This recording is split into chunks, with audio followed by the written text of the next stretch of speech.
သာသနာမှာဘာမှမျက်နှာမငယ်ရဘူး။ဒါကတော့မှများဒါတွေကအပူကုန်လူတွေ BAMA PhD ဆိုတဲ့ဘွဲ့တွေရပါတယ်လေရရင်ကောင်းတာပေါ့ရရင်မကောင်းလားကောင်းပါဗျာမရလဲဘာမှမဖြစ်မရလဲဒါပေမဲ့သာသနာ့ရဇဓမ္မစရိယဆိုတဲ့ဒီဘွဲ့တစ်စိတ်ကိုကြတော့အမနာရန်ပြောရရင်ဒီဘွဲ့မရရင်သာသနာမှာမျက်နှာသိမ့်နေရတာသာသနာတော်နဲ့သက်ဆိုင်တဲ့လုပ်ငန်းအရက်ရက်စံနှုန်းတွေကိုတိုင်းတာတဲ့အခါမှာသာသနာ့ရဇဓမ္မစရိယဘွဲ့ရပြီးပြီလားလို့အဲ့ဒီစံနှုန်းနဲ့တိုင်းတာရသာသနာ့ရဇဓမ္မစရိယဘွဲ့မရရင်သာသနာအလုပ်လုပ်တဲ့နေရာမှာလည်းပဲများစွာမျက်နှာငယ်ရဂုံမတင်တယ်ဘူးကျန်နေသေးတဲ့တခြားထပ်ပြီးတော့ယူနိုင်တဲ့ဘွဲ့လူဂုံလူတွေကတော့ဒါအပေါ်ဂုံလူတွေပါပဲရရင်လည်းကောင်းတယ်မရရင်လည်းဘာမှဖြစ်မရရင်လည်းဘာမှမဖြစ်သာသနာ့ရဇဓမ္မစရိယဆိုတဲ့ဒီဘွဲ့ကတော့ရကိုရမှဖြစ်တာရကိုရမှဖြစ်တာသာသနာတော်မှာတရားတွေဟောမယ်တရားတွေပြမယ်တခြားသောသာသနာပြုလုပ်ငန်းအလုပ်တွေကိုအားထုတ်မယ်ဆိုရင်အဲ့ဒီဘွဲ့မရရင်အားလုပ်လို့မရနိုင်ငံတော်အစိုးရပြဋ္ဌာန်းထားတဲ့ဥပဒေမှာကိုကသာသနာ့ရဇဓမ္မစရိယဘွဲ့မရရင်နိုင်ငံတော်လှည့်လေဒီတရားဟောခွင့်မရှိဘူး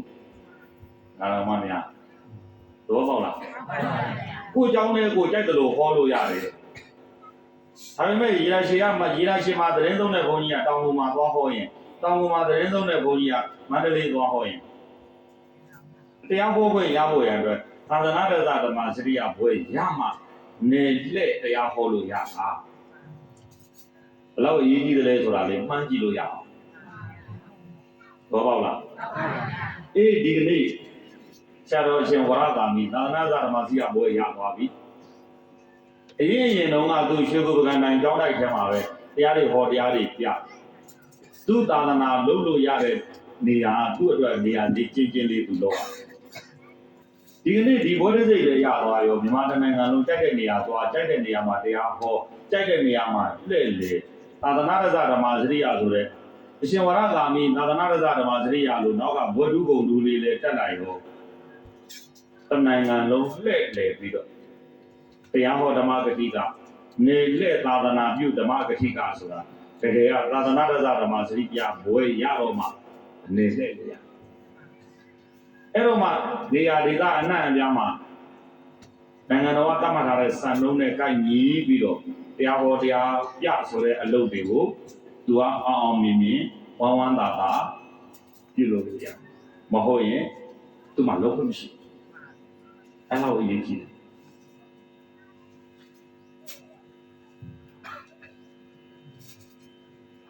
မဝါကြီးပါလားခမဲတော်ကြီးဦးတင်ဆိုမေတော်ကြီးတော်ခင်တဲ့တော်ကမွေးလာတဲ့ပါဒီကနေ့သာသနာတော်မှာ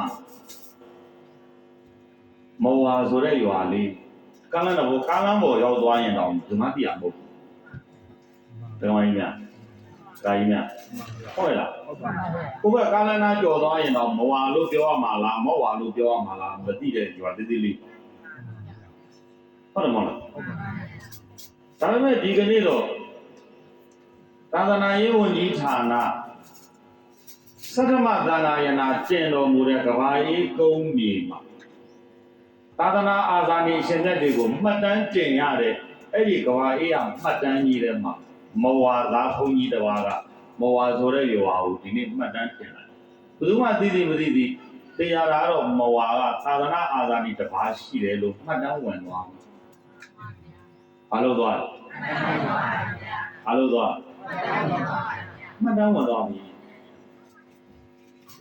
သဘောပေါက်လားဒီတရားဓမ္မတွေခင်ဗျားတို့ဘာလို့ပူဇော်ရတာလဲဆိုကိုယ်ရွာဘုန်းကြီးပဲဘွယ်သူကိုပြီးလို့ရလို့ပူဇော်တာပေါ့လို့ဒါတော့ပဲသိမယ်နော်ကိုဘုံဘုံပြောတာလေးတွေနားထောင်ကြည့်လိုက်တော့အိုးဒီလောက်တောင်သာသနာမှာအရေးကြီးတာပါလား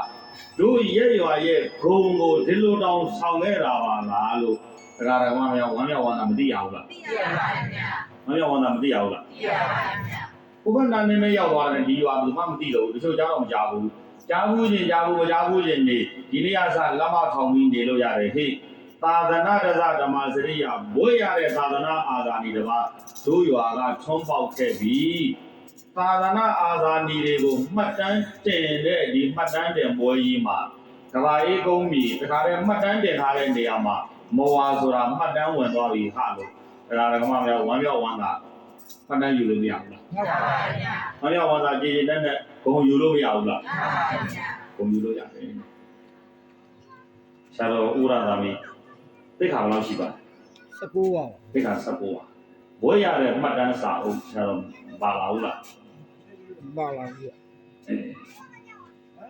မှတ်တမ်းစာရတယ်မလားရတယ်အဲ့ဒီမှတ်တမ်းစာအုပ်ကိုဒီတရားမတွေကိုထောင်ပြီးတော့ဆရာတော်ကြွားဟုတ်တယ်မလားဂုံယူရမှာလေမှန်ပါဗျာဒီမှတ်တမ်းစာအုပ်ကြီးထဲမှာဟောဒီမှာမရွာမဝါရွာဆိုတာကိုဒီမှာဒီလိုမှတ်တမ်းကြီးနဲ့နိုင်ငံတော်အဆင့်မှတ်တမ်းတင်ပြီးတော့နိုင်ငံတော်ကအိုးမဝါသားတယောက်ဓမ္မစရိယဘွေရလို့ထွန်းပေါက်ခဲ့ပြီလို့နိုင်ငံတော်ကပါဒီလိုမှတ်တမ်းတင်ထားတာလို့အဲ့ဒီမှတ်တမ်းတင်ထားတဲ့စာအုပ်ကြီးကိုဆရာတော်ကပြမှာ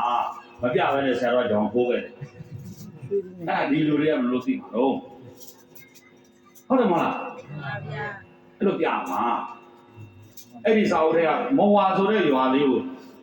တရေတယူဂုံယူပြီးတော့အမလေး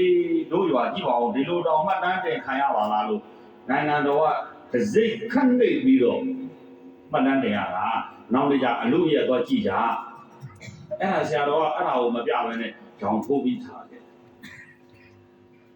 ဒါတော့များသဘောပေါက်လားဟုတ်ပါဗျာသာသနာမှာအဲ့ဒါလောက်အရေးပါတယ်ဘွဲသာသနာမှာမဝါဆိုတဲ့ဒီရွာလေးကိုမှတ်တမ်းတင်နိုင်ခဲ့တဲ့ဘွဲဒီလိုက်ရှင်မျိုးနဲ့ရွှေကိုပကံကျောင်းထိုက်ဆိုတာကိုမှတ်တမ်းတင်နိုင်ခဲ့တဲ့ဘွဲဒီဘွဲလာမရရင်ဒီရွာလဲဘာမှမှတ်တမ်းတင်ရမှာမဟုတ်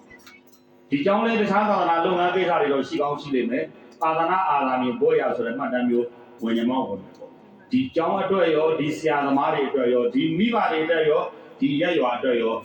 အဲ့ဒါလို့နိုင်ငံကျော်အောင်ဂုဏ်ဆောင်နိုင်ခဲ့လို့တပည့်တော်တို့ကကျေးဇူးဆက်ပြီးတော့ဒီဆရာတော်ကိုပူဇော်ကြတာဆိုရင်ဒါဓမ္မများဒီပူဇော်ပွဲကြီးကပိုပြီးဝမ်းသာကြအောင်ကောင်းမှာမှန်ပါဗျာကိုသားသမီးမို့လို့ပူဇော်တာမဟုတ်ဘူးကိုဆွေကိုမျိုးမို့လို့ပူဇော်တာမဟုတ်ဘူးကိုယဟန်ကိုမောင်ကိုတူကိုသားမို့လို့ပူဇော်တာမဟုတ်ဘူးဂုံယူတိုင်းလို့ပူဇော်တာဘာလို့ပူဇော်တာအားလုံးပြောဘာလို့ပူဇော်တာကိုယ့်ရဲ့ကိုယ်ရွာကိုယ်ကြောင်ကိုယ်သာသနာမှာမှတ်တမ်းကောင်းဝင်အောင်ကြိုးစားပေးခဲ့တဲ့ရှင်မြတ်ဒီဂုံယူထိုက်ဘူးလားအဲ့လိုဂုံယူထိုက်လို့တပည့်တော်တို့တွေကတခါတည်းထီးပြူတွေမို့တတ်နိုင်သမျှစွမ်းအားတွေနဲ့ကြီးကျယ်ကောင်းမြတ်စွာတပည့်တော်တို့ကပူဇော်ကြတာဆိုရင်ဒီပူဇော်ဝေးရပို့ပြီးတန်ဖို့မကြည့်ပြဘူးလားတန်ပါပါဒီပူဇော်ဝေးရပို့ပြီးရတာမရှိဘူးလားရပါပါအဲ့ဒါလို့သိပြီးတော့တရားဓမ္မများဝမ်းမြောက်ဝမ်းသာပူဇော်ကြနားလေလားဝမ်းမြောက်ဝမ်းသာပူဇော်ကြဆရာတော်ဥရသာမီတခါစီကစာမောဘယ်နှစ်ဖြစ်ရ9နှစ်ဖြစ်ရဘာကျစာမောဒီတဘောရဖို့ဒီတစ်ခုတည်းအတွက်ဒီစာမေးပွဲအတွက်တစ်ခုတည်းကို9နှစ်အဲ့ဒီရှင်းမှာနှစ်ပေါင်းများစွာလေအကြီးရမှာကြာတယ်အဲ့ဒီရှင်းမှာနှစ်ပေါင်းများစွာလေအခုရဟန်း16ပါပဲတွက်ကြည့်လိုက်ပေါ့အဲ့ရဟန်း16ကမတိုင်ခင်ကဖြေခဲ့ရတာတွေရောဒီဘွဲကိုအခုတက်တော့40ရောက်တော့မှသူရတယ်အဲ့ဒီမှာနောက်ထပ်ဂုံယူရမှာနောက်ထပ်ဝမ်းမြောက်ရမှာနောက်ထပ်ပူဇော်ရမှာကဘာလဲဆိုလို့ရှိရင်ဆရာတော်ရဲ့ဝရိယအားဆရာတော်ရဲ့ဘာအားလဲဝရိယအားပါဗျာအကျဉ်းချင်းကြရှုံးခဲ့တာမရှိဘူးလားရှိပါပါဗျာတို့ဦးစင်းလေးတို့ဆရာတော်